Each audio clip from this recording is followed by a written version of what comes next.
La chronique bourse, la quotidienne Zone Bourse, Anthony Bondin. Bonjour à toutes et à tous et bienvenue dans ce point de marché Zone Bourse. Nous sommes le mercredi 5 août 2026 et le titre du jour c'est les soldes d'été ont fait le plein sur la tech. Une semaine après avoir franchi leur seuil technique baissier, les indices ont choisi le camp du rebond. Le Nasdaq a repris près de 10%, les puces plus de 16% et le CAC 40 signe un nouveau record. Coup de pouce inattendu, le retour de Scott Bessent et pendant ce temps, SpaceX gâche sa première copie. Je ne sais pas si vous vous en souvenez ou si vous aviez mieux à faire, mais j'avais parlé mercredi dernier des seuils techniques baissiers qui avaient été franchis par certains indices moteurs pour les investisseurs. En l'occurrence, il s'agissait des chutes respectives de 10 et 20% du Nasdaq 100 et de l'ETF semi-conducteur le plus populaire, celui d'iShares, ce qu'on appelle le SOX. Pour les traders, ces deux paliers sont des indicateurs importants, ils signalent souvent un moment charnière et d'ailleurs ça marche dans les deux sens bien sûr, puisque ou bien le mouvement baissier a fédéré suffisamment de courageux pour dire allez on y retourne, ou bien il provoque une capitulation de ceux qui avaient tenu jusque-là et qui sont forcés de lâcher. Depuis jeudi dernier, on a droit en fait à la version on y retourne. Les investisseurs ont considéré que la grosse claque du début de l'été a été synonyme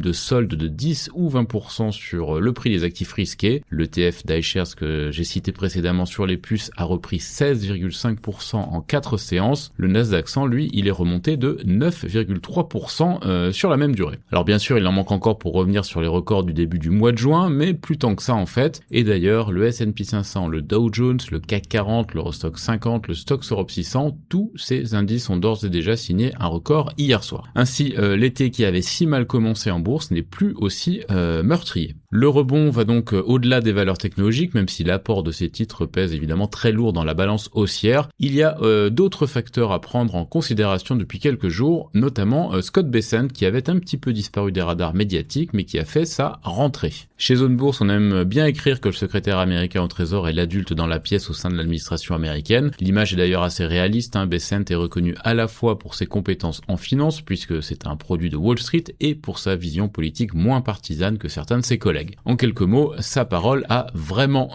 du poids, notamment par rapport à son patron. C'est lui qui vient d'orchestrer la vaste opération qui a permis de rassurer le marché obligataire en faisant remonter le yen face au dollar. C'est encore lui qui a fait chuter le pétrole et reculer le rendement de la dette américaine il y a quelques heures en annonçant la réouverture du détroit d'Ormuz qui devrait avoir lieu incessamment sous peu. Rebond des technologiques, baisse du pétrole et indicateurs macro favorables aux États-Unis, les planètes se sont donc alignées début août. Dans le même temps, les publications de résultats trimestriels des sociétés cotées continuent avec des réactions toujours aussi exubérantes. Palantir, qui était un petit peu en disgrâce depuis le début de l'année, a ainsi bondi de 29,5% hier après des performances financières ébouriffantes. Après la clôture américaine, d'autres entreprises très suivies sont passées au révélateur avec un petit peu moins de succès, il faut bien l'avouer. AMD, qui fait pourtant partie de la mouvance IA, a déçu et cédait plus de 8% hors séance. Le spécialiste des réseaux Arista, en revanche, a séduit plus 11% après la clôture. Mais c'est bien sûr vers SpaceX que les regards se sont tournés hier soir avec la première publication de résultats depuis l'introduction en bourse au mois de juin. Tout a dépassé les attentes, le chiffre d'affaires, les dépenses et les ambitions du patron, le remuant Elon Musk. Apparemment, les investisseurs aussi ont été un peu dépassés puisque le titre chutait de 7,6% après la clôture. Un plongeon quand même à relativiser car l'action avait bondi de 9,4% pendant la séance alors que les spéculateurs jouaient à fond la carte de la bonne nouvelle. C'est donc raté parce que Musk a un petit peu trop insisté sur les montants à engloutir pour nourrir les ambitions de SpaceX dans l'intelligence artificielle et même dans les télécoms. En effet, le groupe prévoit de lancer une offre mobile par satellite pour aller prendre des clients aux opérateurs traditionnels. Pour l'heure, toutes les divisions de SpaceX sont des pompes à fric, pour le dire un petit peu trivialement. Seul Starlink dégage une performance opérationnelle positive, mais sans commune mesure avec les investissements nécessaires pour développer les autres branches. Première, un petit peu compliquée donc pour SpaceX et Elon Musk. Le titre, je vous le rappelle, avait touché un plus bas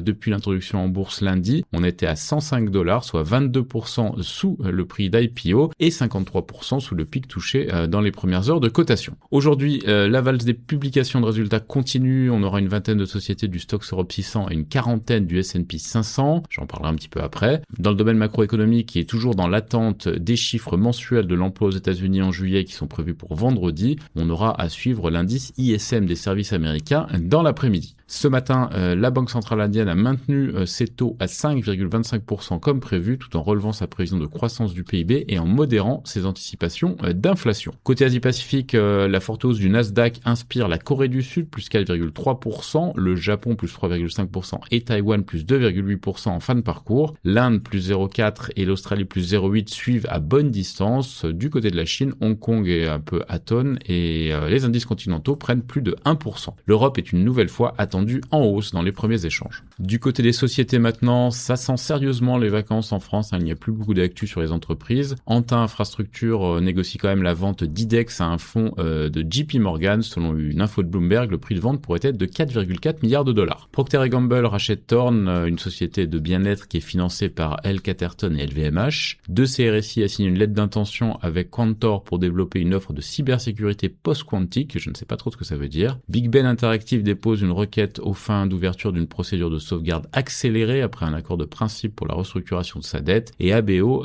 prend le contrôle du capital de Hurricane, un leader des sports urbains en Europe et en Chine. Ailleurs, sur le vieux continent, beaucoup de publications donc ce matin. Siemens Energy, Infineon, Glencore, Deutsche Post, Heineken, BPER Banca, Ahold Delhaize, Fresenius, Banco BPM, Coca-Cola, HBC ou encore Vonovia ou Beiersdorf. Par ailleurs, Shell investit dans la nouvelle phase du projet gazier Surat d'Arrow Energy. La Fed a validé l'acquisition de Webster Bank par Banco Santander. Petrobras suspend les études d'un gazoduc d'1 milliard de dollars au Brésil face à l'incertitude réglementaire. L'offre d'Unicredit sur la Commerzbank franchit une étape décisive grâce à l'aval de la BaFin, selon Bloomberg. Cellnex lance un programme de rachat d'actions et EasyJet fait face à un préavis de grève de ses hôtesses et stewards en France. Du côté de l'Amérique du Nord, les actions en hausse post-séance après les résultats Arista plus 11, Booking plus 5,5%. Celle qui baisse en revanche, Match Group moins 10, AMD moins 8,8, Pinterest moins 8,6, Lucid moins 8, SpaceX moins 7,5 et Coupang moins 7. Berkshire Hathaway cède 182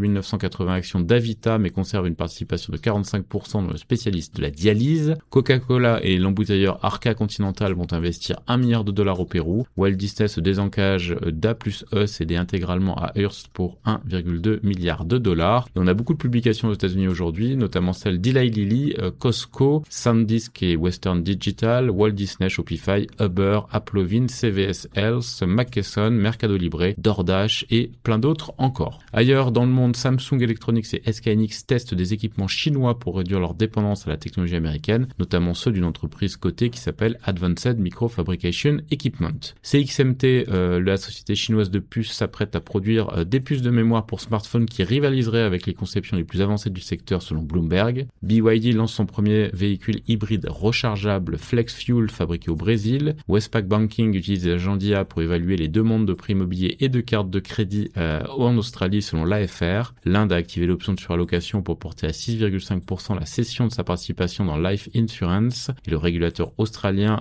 poursuit Inpex pour violation des normes d'émission à Ichthys LNG. Les principales publications du jour en Asie-Pacifique, On High Precision, Itaú Banking, the Saudi National Bank, Honda, Banco Bradesco, Chunghwa Telecom ou encore Axia Energy. C'est terminé pour ce point de marché du jour. Excellente journée à toutes et à tous.